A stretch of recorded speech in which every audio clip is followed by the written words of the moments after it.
Ya, ada metodologi penelitian pendidikan. Bisa dilihat tadi buku yang pertama. Buku yang pertama. Yang pertama ini metodologi penelitian kualitatif. Metodologi penelitian, iya. Ini khusus bagi teman-teman yang mau meneliti kualitatif, yang tidak biar enggak apa-apa. Wah, saya itu. Ya. Dan yang paling penting kita, karena kita orang pendidikan yang meneliti pendidikan, misalnya ada bersentuhan dengan siswa, itu bagus memiliki model ini, metodologi penelitian pendidikan. Nih, pengarangnya Prof. Dr. Ya. Prof. Dr. Nana. Ini terkenal sekali nih penulis. Nah. Yang ketiga, kalau misalnya dapat, boleh. Kalau tidak juga tidak apa-apa. Tapi ini berbahasa Inggris semua ya. Ini penulis, ini buku impor. Ya, jadi memang kalau kita mau meneliti tidak bisa hanya satu buku rujukan. Karena ya, tergantung jenis penelitian kita, ya disinilah kita bisa berpedoman. Satu lagi buku mungkin ada di kampus, yaitu penelitian pengembangan. Bagi teman-teman yang meneliti pengembangan, itu bukunya Prof. Sugiono. Terkenal sekali itu, judul bukunya adalah Penelitian dan Pengembangan atau Research and Development. Ya.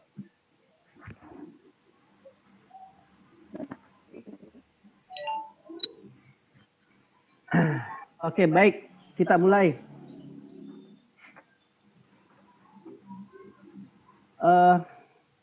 Assalamualaikum warahmatullahi wabarakatuh. Waalaikumsalam warahmatullahi wabarakatuh. Semoga kita tetap sehat, dilindungi Allah Subhanahu wa taala beserta para keluarga dan sahabat-sahabat kita. Amin ya rabbal alamin. Teman-teman sekalian,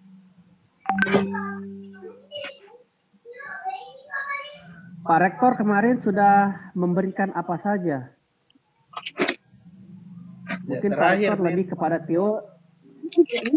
teori ya, lebih kepada teori mungkin ya. Rate Pak, disuruh bikin artikel. Berapa? Suruh bikin jurnal. Disuruh bikin artikel. Jurnal. Oh iya. Tapi artikel itu bisa dari penelitian, bisa bukan. Ya, orang bikin artikel bisa hanya mengumpulkan tulisan-tulisan lain, kemudian dia susun dalam bentuk artikel yang dimasukkan dalam jurnal. Tapi kalau penelitian, ada penelitian yang dimasukkan menjadi artikel, ada juga penelitian yang tidak dimasukkan dalam artikel. Jelas kita penelitian, jadi beda. Artikel itu adalah hasil dari penelitian, boleh. Hasil dari beberapa tulisan juga boleh. Tapi kalau sekarang memang mata kuliahnya adalah metodologi penelitian, jadi kita memang fokus pada penelitian. Dan tugas saya adalah akan membahas secara praktisnya. Langsung kita pada praktiknya ya. Mulai dari bab 1 sampai kesimpulan. Jadi dari bab 1 sampai kesimpulan akan kita bahas selama 6 kali pertemuan. Ya.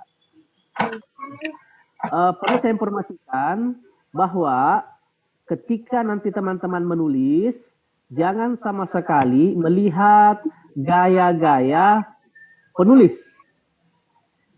Karena setiap kampus, ini saya tekankan, setiap kampus itu punya ciri khas tertentu atau disebut dengan gaya selingkuh.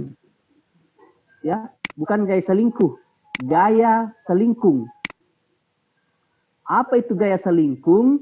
Artinya gaya yang ditetapkan oleh satu lembaga tertentu. Satu lembaga tertentu. Jadi bukan hanya UMS, bukan hanya Unhas. Jadi dia masing-masing beda. Masing-masing beda komposisi babnya terutama. Itu namanya gaya selingkuh. Ya. Jadi kita tidak bisa melihat gaya selingkuhnya UNM, gaya selingkuhnya Unhas, karena itu kita punya buku panduan masing-masing. Jadi nanti kalau teman-teman sudah menyusun proposal dan tesis, itu harus melihat buku panduan di UMS. Ya, Pasca sudah mengeluarkan buku panduan, terutama untuk gaya selingkung. Artinya gaya selingkung, aturan-aturannya, ada aturan mainnya. Setiap kampus punya aturan main yang berbeda-beda. Ya, mungkin namanya sama-sama tesis, tapi strukturnya berbeda. Strukturnya berbeda. Baik,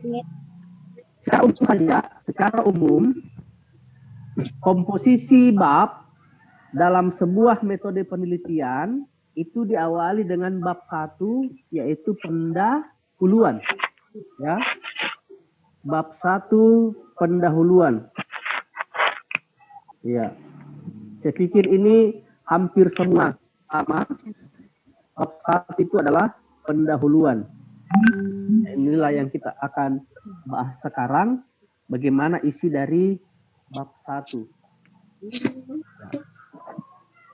Bab 1, bagian A besar, ya, bagian A kapitalnya adalah latar belakang masalah. Itu ya. Bagian besarnya adalah latar belakang masalah. Latar apa? Ya. Itu dulu. Nah, apa fungsinya kertas segitiga ini? Ya, kertas segitiga ini fungsinya adalah untuk membuat latar belakang masalah. Untuk membuat latar belakang masalah. Nah, membuat latar belakang masalah harus menggunakan piramida terbalik seperti ini. Harus menggunakan piramida terbalik. Ya. Harus menggunakan piramida terbalik seperti ini. Yang cantik besar.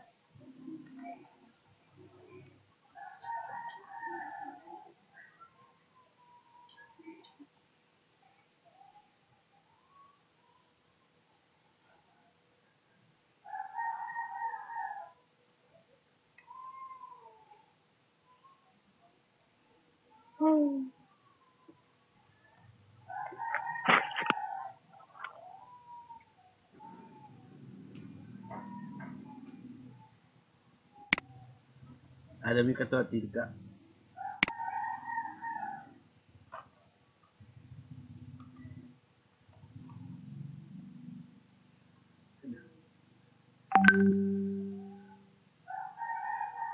Tidak.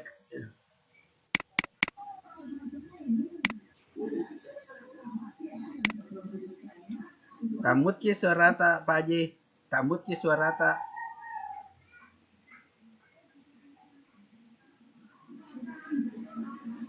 Oke.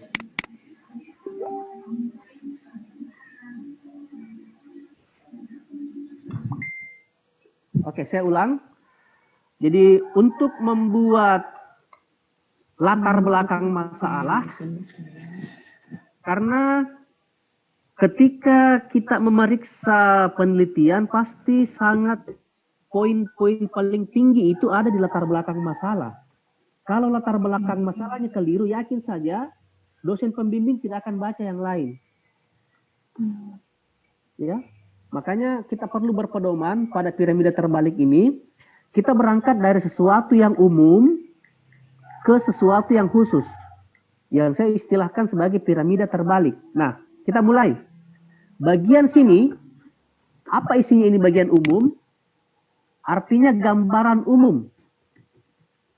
Ya, ini adalah di sisi ini gambaran umum. Di sini bisa kita tulis di sini gambaran umum. Ya, gambaran umum. Ya. Ya, gambaran umum.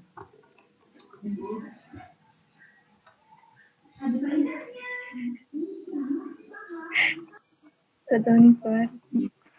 Jalak maki polpeku.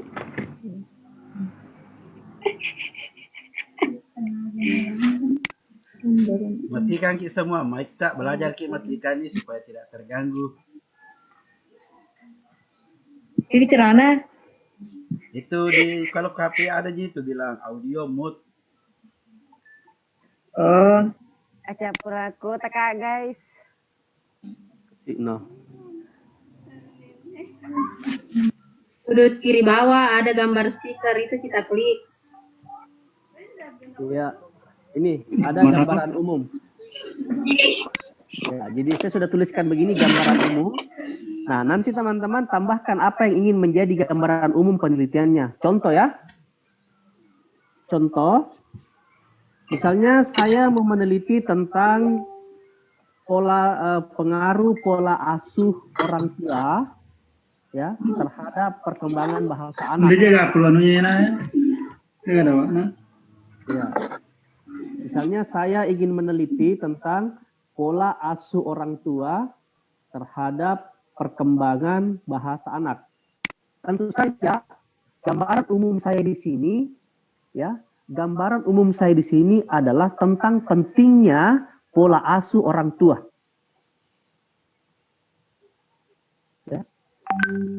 Saya akan memberikan gambaran umum tentang pentingnya pola asuh orang tua, pentingnya perkembangan bahasa anak, ya. Itu gambaran umumnya. Ya. Termasuk mungkin gambaran umumnya di sini ada kebijakan-kebijakan, ada peraturan-peraturan, ya. Nah, harus kita gambarkan di sini, harus jelas gambaran umumnya. Ya.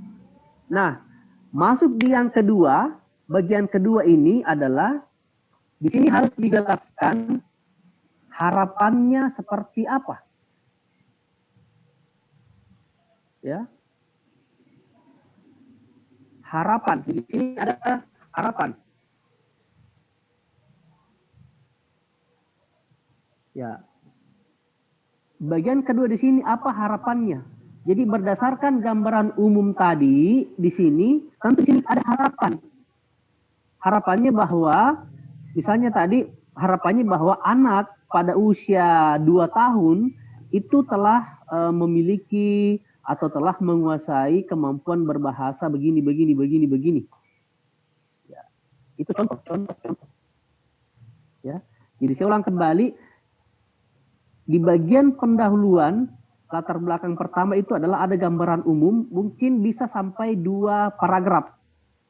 Jadi latar belakang Bapak Ibu jangan terlalu panjang, ya, jangan karena nanti panjangnya substansinya menjadi hilang. Di sini ada harapan. Nah, di sini yang ketiga,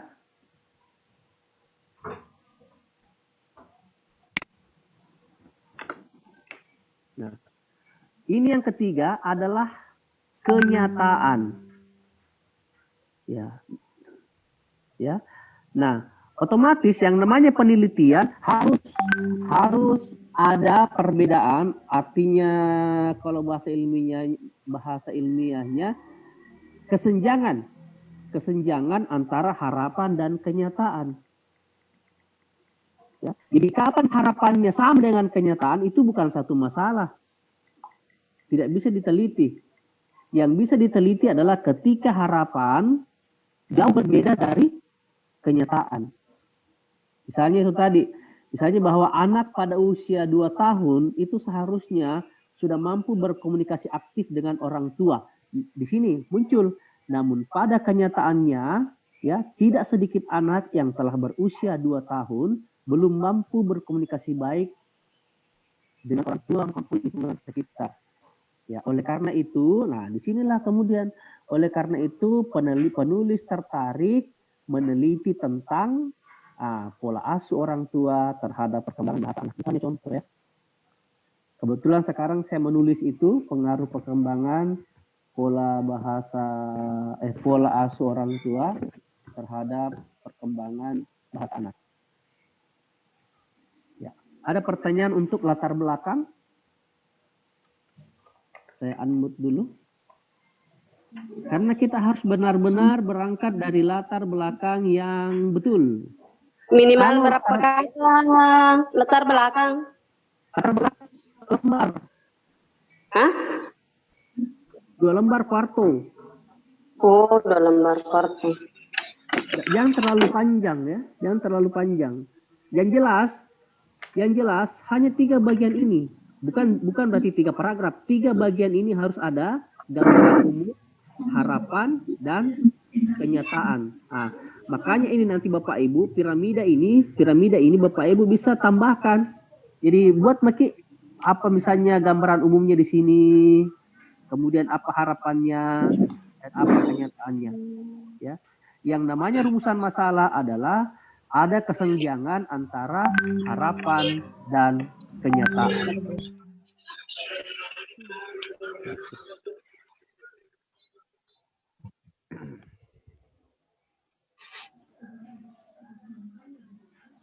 Ya.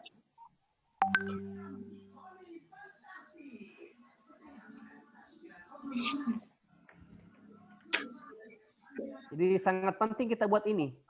Memang kayaknya modelnya sangat lucu, tapi sebenarnya ini sangat membantu ketika Bapak Ibu nanti menulis.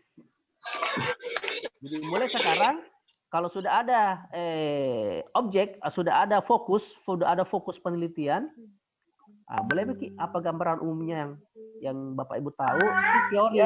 Di sini gambaran umum berupa teori, ya. Ada teori-teori, sedikit saja teori, jangan terlalu banyak. Artinya teori dasar saja. Ya. Dasar teori saja. Nah, nanti di sini baru berdasarkan teori ini apa di dunia nyata yang terjadi. Apa harapannya? Harapannya dari teori ini. Tetapi paling bawah apa kenyataannya? Ya. Dari kenyataan inilah akan muncul yang namanya masalah. Ya, akan muncul yang namanya masalah.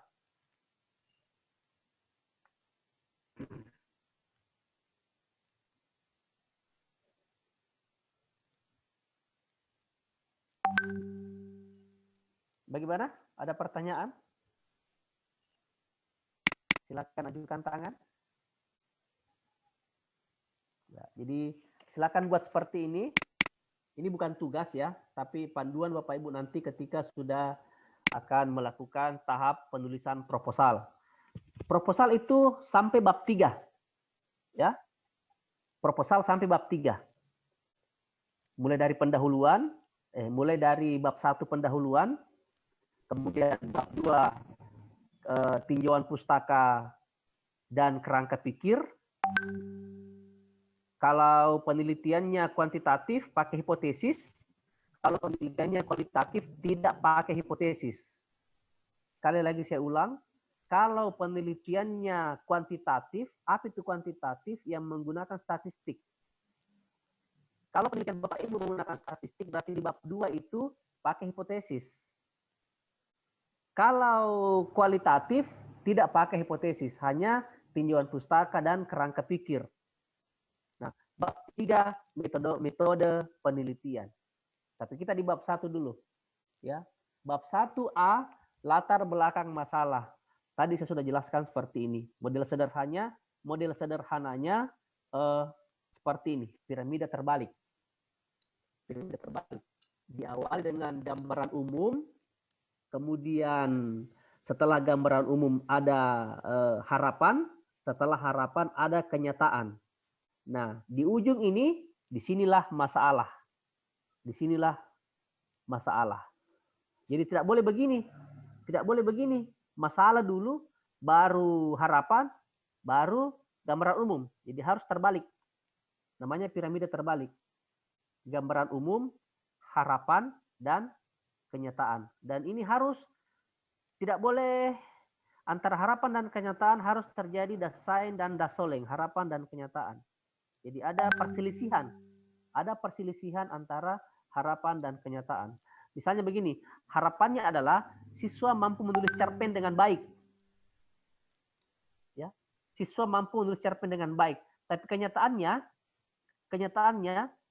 berdasarkan hasil observasi misalnya di SMK Negeri 5 Sidrap, ternyata siswa belum mampu menulis cerpen dengan baik.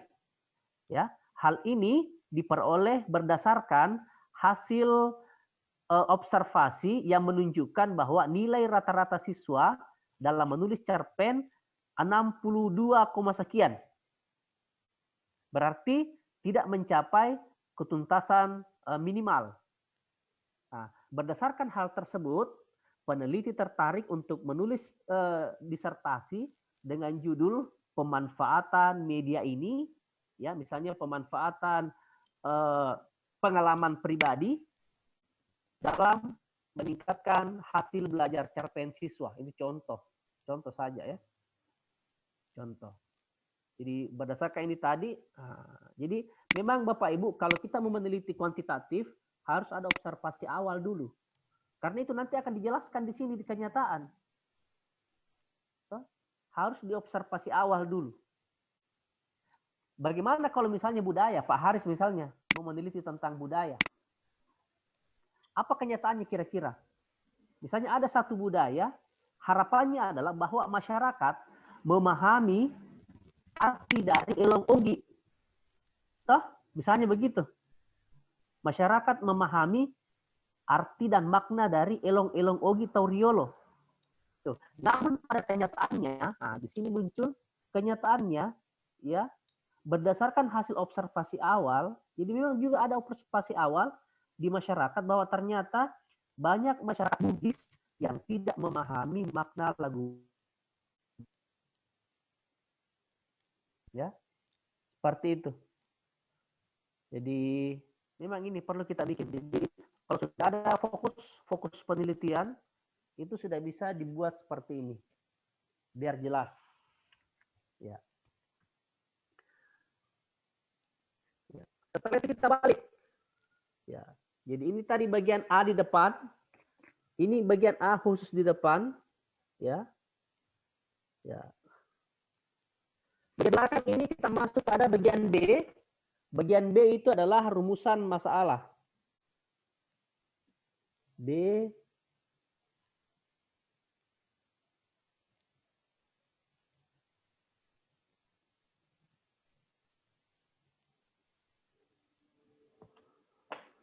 Rumusan masalah. Ya. Nih. Nah, rumusan masalah tentu saja kita sesuaikan dengan yang di depan tadi ini. Terutama bagian sini. Rumusan masalah itu harus sesuai dengan kenyataan. Ya. Nah, rumusan masalah redaksinya harus berupa kalimat tanya. Jadi rumusan masalah ini harus redaksinya berupa kalimat tanya. Ada beberapa kalimat tanya yang biasa masuk dalam rumusan masalah. Misalnya kata apakah. Ya. Kalau rumusan masalahnya apakah, jawabannya ya atau tidak. Apakah Anda sudah makan? Jawabannya pasti ya atau tidak. Itu? Nah, kata tanya kedua yang biasa muncul, bagaimanakah? Yang biasa muncul berikutnya adalah kata bagaimanakah? Bagaimana? Ya, kalau misalnya orang bertanya, bagaimanakah Anda makan? Apakah jawabannya ya atau tidak? Tidak.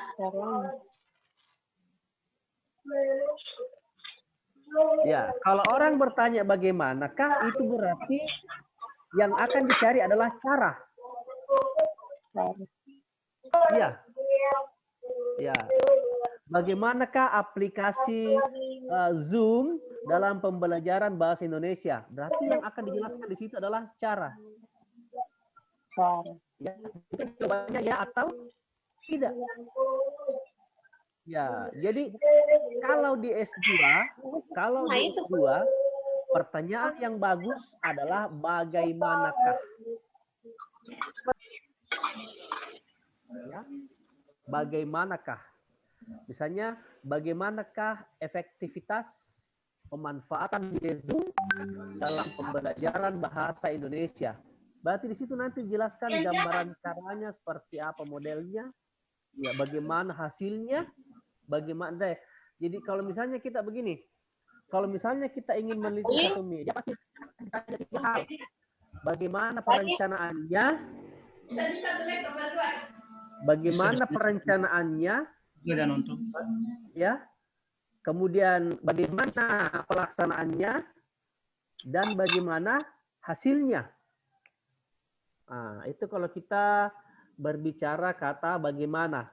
Jadi saya sarankan teman-teman yang meneliti kuantitatif maupun kualitatif, kita cenderung menggunakan kalimat tanya bagaimanakah supaya nanti pembahasannya jelas. Ya. Bukan apakah. Kalau apakah itu pasti jawabannya nanti ya atau siapa itu di dekatnya Pak Haris.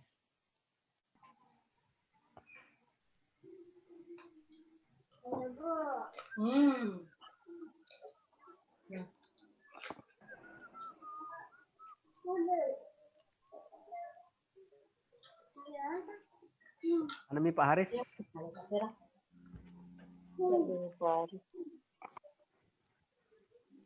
Sudah mid semester semua mata kuliah? Sudah, Pak. Ya. Tidak dirasa gitu, Bu. Apalagi ini kita kuliah dari rumah jadi lebih mudah lagi. Ya. Dan Ya saja, Pak, supaya langsung selesai pertemuan. Amin. Saya lanjut. Ya. Jadi ini tadi kita ke B. Tadi rumusan ini saya anggap tidak ada masalah ya. Bisa Bapak Ibu tambahkan di sini. Jadi ini namanya mind mapping. Kita bermain mapping. Jadi setiap hari itu ada penambahan. Apa temuan kalau kita baca buku, tiba-tiba baca buku muncul ini, nah, tuliskan di sini muncul ini, muncul ini. Jadi ini kemana-mana dibawa. Nah, ini adalah peta jalan kita dalam membuat nanti proposal. Ya. Nanti bisa kita konsulkan begininya. Kalau ketemu atau di foto, kira-kira apa yang perlu saya tambahkan. Nah, yang jelas kan topiknya sudah ada. Ya. Kembali ke rumusan masalah. Jadi rumusan masalah kita di sini adalah dalam bentuk kalimat tanya. Boleh 1, boleh 2, boleh 3. Tapi kalau saya usulkan khusus untuk S2, sebagusnya rumusan masalahnya itu lebih dari 1. Ale jalan curug kayak.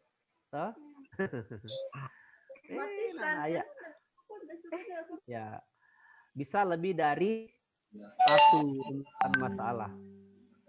Ya. Jangan akan lebih dari 1. Dengan menggunakan kata tanya bagaimanakah, ya, dengan menggunakan kata tanya bagaimanakah, supaya nanti jawabannya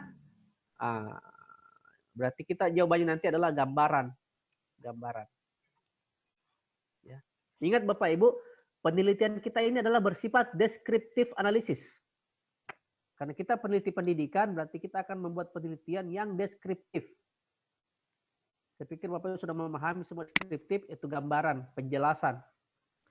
Jadi memang gambaran umum.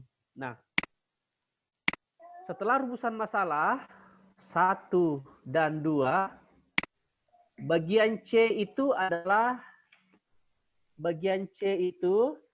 adalah tujuan penelitian. Tujuan penelitian. Ya. Di sini ditulisnya. Jadi bagian B rumusan masalah, bagian C tujuan penelitian. Perlu saya pertegas, kalau rumusan masalahnya 2, maka tujuan penelitiannya juga harus 2. 1 dan tidak boleh 3. Jadi kalau rumusan masalahnya 1, ya tujuannya 1. Kalau rumusan masalahnya 2, ya tujuannya 2. Ya, kalau rumusan masalahnya 3, tujuannya 3. Ya, jadi tidak boleh lari dari, dan apa yang menjadi redaksi rumusan masalah itu juga akan menjadi redaksi dari tujuan. Misalnya begini. Rumusan masalahnya adalah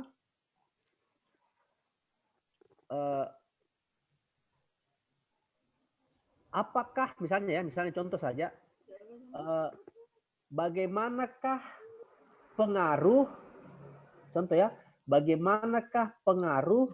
pola asuh orang tua terhadap perkembangan bahasa anak. Misalnya itu contohnya, contoh rumusan masalahnya. Saya ulang, bagaimanakah pengaruh pola asuh orang tua terhadap perkembangan bahasa anak. Nah, otomatis tujuan penelitiannya adalah untuk mendeskripsikan pengaruh pola asuh orang tua terhadap perkembangan bahasa anak.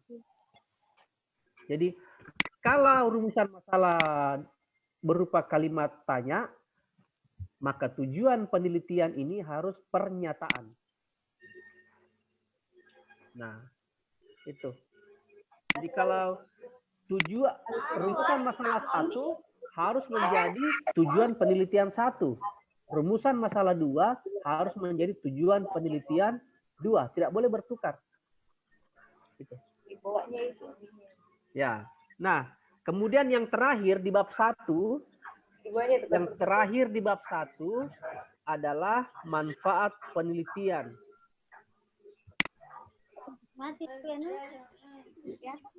Ya, manfaat penelitian.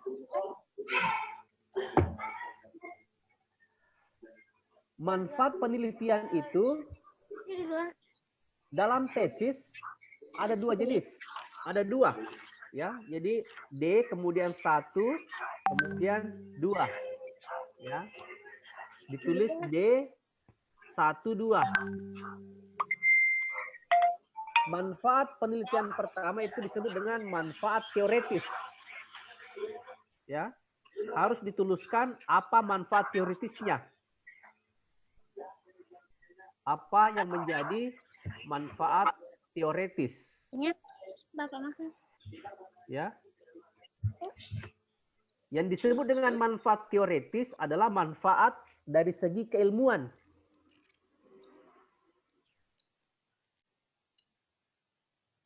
Saya ulang, yang disebut manfaat teoretis adalah dari segi keilmuan. Kira-kira penelitian kita ini dari segi keilmuan bermanfaat untuk siapa dan untuk apa? Ya, misalnya untuk pengembangan ilmu pengetahuan, boleh. Untuk menambah wawasan pembaca agar ini boleh, itu namanya manfaat teoretis. Nah, kemudian 2, manfaat praktis. Ya. Yang kedua adalah manfaat praktis. Ya. Manfaat praktisnya. Ya. Kalau tadi manfaat teoretis bersifat umum kepada siapa saja pembaca, toh? Kalau manfaat praktis artinya orang yang betul-betul akan memanfaatkan penelitian kita ini berdasarkan bidang ilmunya. Misalnya kepada guru, contoh.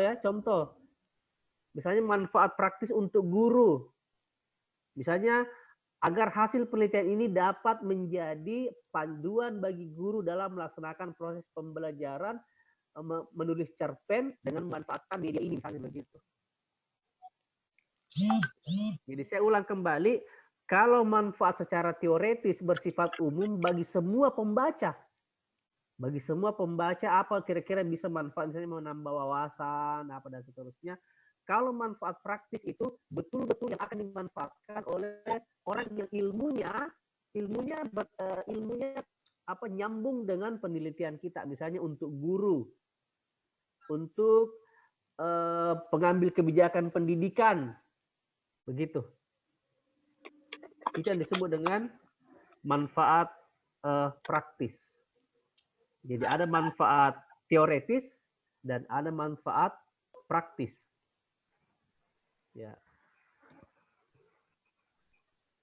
Kalau nanti Bapak Ibu temukan Ada semua di buku ini.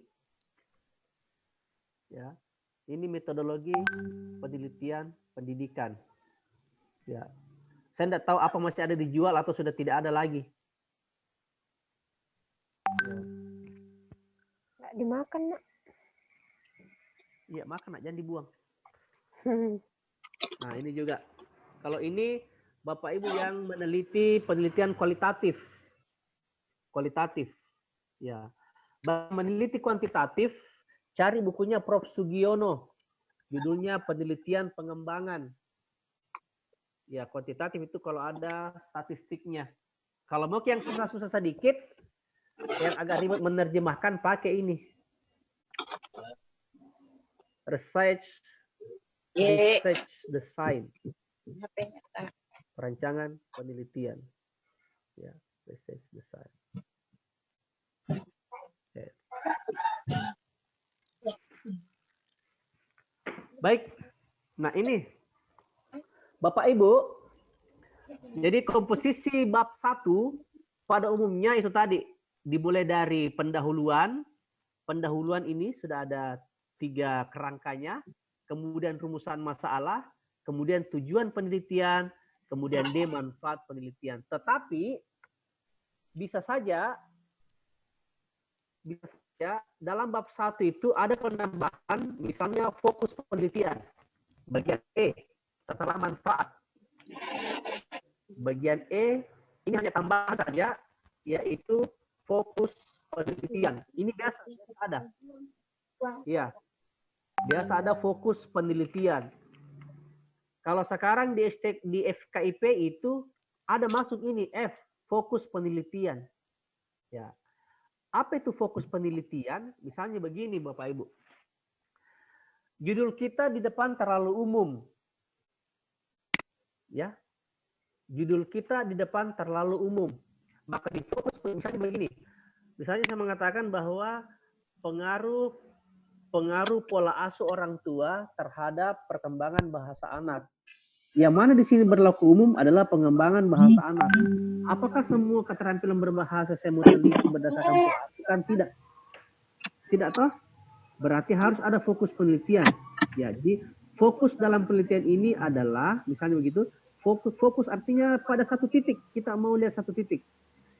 Fokus dalam penelitian ini adalah ingin melihat pengaruh pola asuh orang tua, ya, pengaruh pola asuh orang tua terhadap kemampuan berbahasa dalam hal ini. Dalam hal ini kemampuan berbicara, ya. Berarti saya fokusnya adalah kemampuan berbicara. Karena kita tidak mungkin meneliti secara keseluruhan, berarti memang perlu ada semacam fokus penelitian. Artinya konsentrasinya di mana gitu. Kalau judulnya berlaku sangat umum. Ya, berlaku umum. Oke. Mbak Tandri sudah bikin begini piramida? Belum? Ya, karena ini nanti di mana kita bawa begitu ke baca-baca buku, begitu baca-baca buku, tulis yang penting-penting sini. Akhirnya kan nanti itu akan jadi 1 paragraf, 2 paragraf, 3 paragraf. Ya. Ini saja saya menulis sambil ini.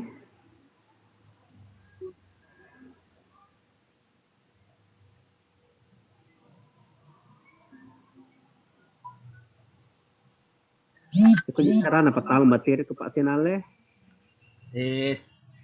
Caranya itu caranya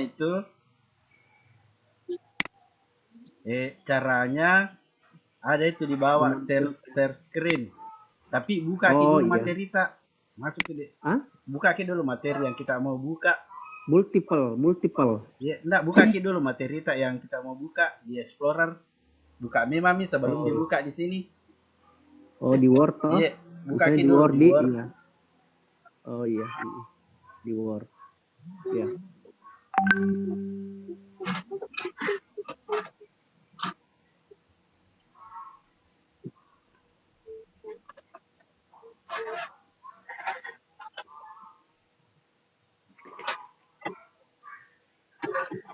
kalau sudah bikin bukai share screen mi, ada mi filenya di situ, tinggal diklik saja. Baru.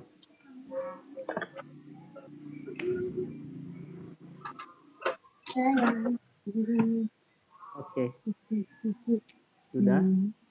Sisa create screen baru Ya, pilih maki di situ share screen-nya yang terbuka file tak.